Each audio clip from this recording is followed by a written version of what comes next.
it going? My name's Tom Jackson. I work with artists on their show, get them ready to go out on tour, get ready for showcases. I want to talk to you today about the music industry, the thing that you're trying to be a part of or you are a part of. You realize that everything in the music industry is controllable except your live show. You don't like what you've done on recording, you know, your solo or a vocal lick or a harmony.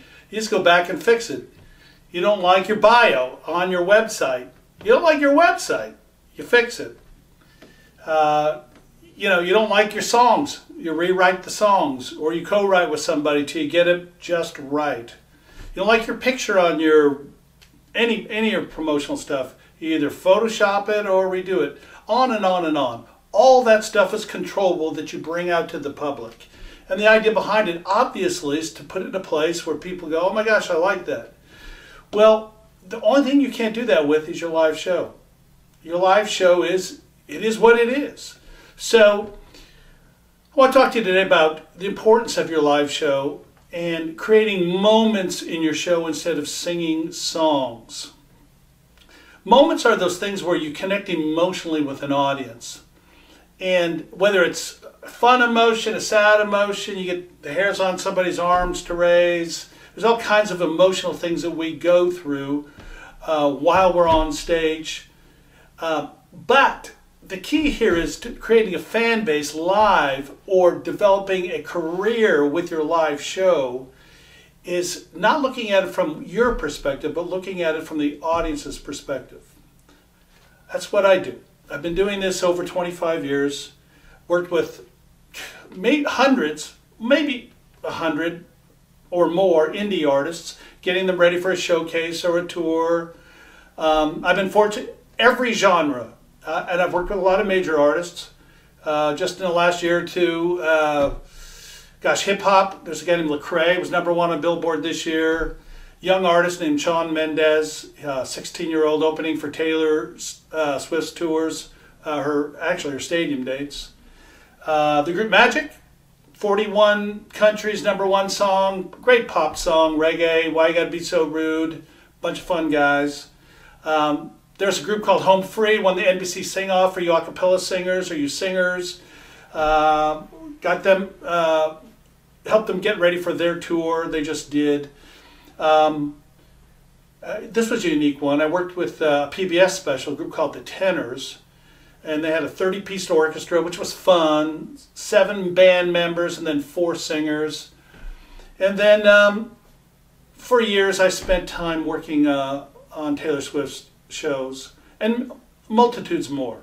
But that's not why I'm here. I'm here to encourage you to take the time to learn the concepts to put a great show together. This is not a random thing. For some reason, over the years, we've thought, okay, you just go out there, and let's be honest, you go out there on stage and you hope something happens. You put your set list together 30 minutes before the show, and then if something good happens, you keep it in the show, and if it doesn't, you might switch it around. That's the wrong way to do things. For the last 25 years, I've been putting together a live music method. A method that doesn't box you in. Don't get freaked by this method thing. In fact, the method is the thing that frees you. Gert Tay says, working within limits, mastery reveals itself. There's limits on stage. The stage is only so big. You only got so many instruments. Your ability is only so much.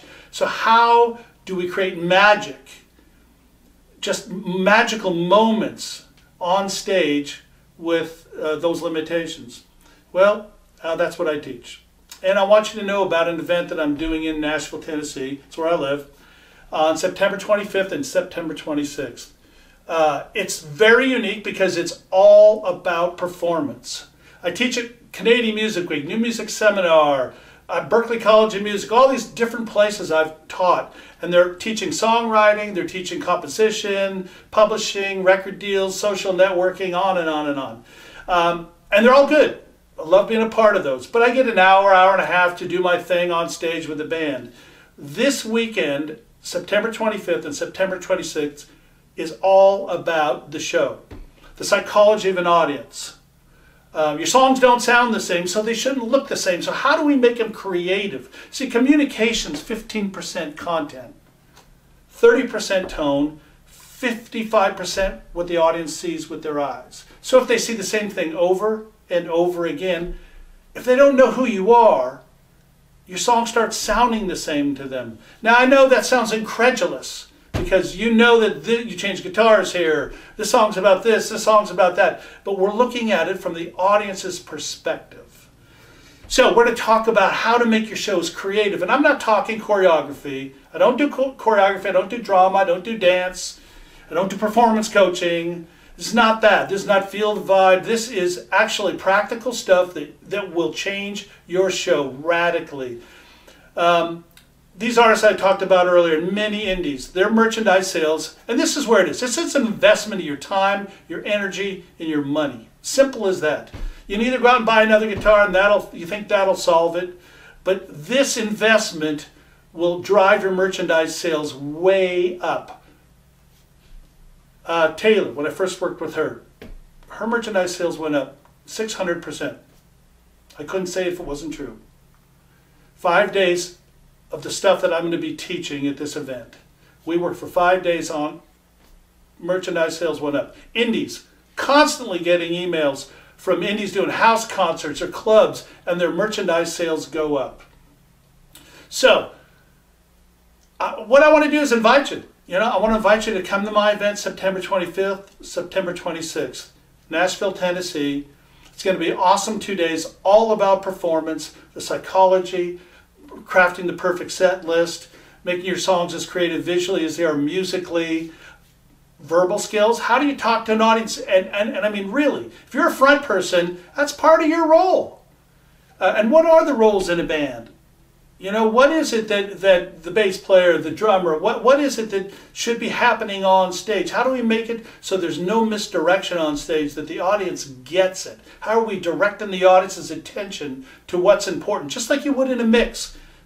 Guitar solo comes up, you bring the fader up. Vocals come in, you bring them in. It's the same thing with the show. We got to direct the audience's attention to what's important. And then we got to be able to deliver. So that's what we're going to be teaching at this event. Check out the link below. It'll tell you a bit more about the boot camp, and I'd love to see you there. Got any questions, just contact us. We'll answer them as well as we can. So hopefully we'll see you soon.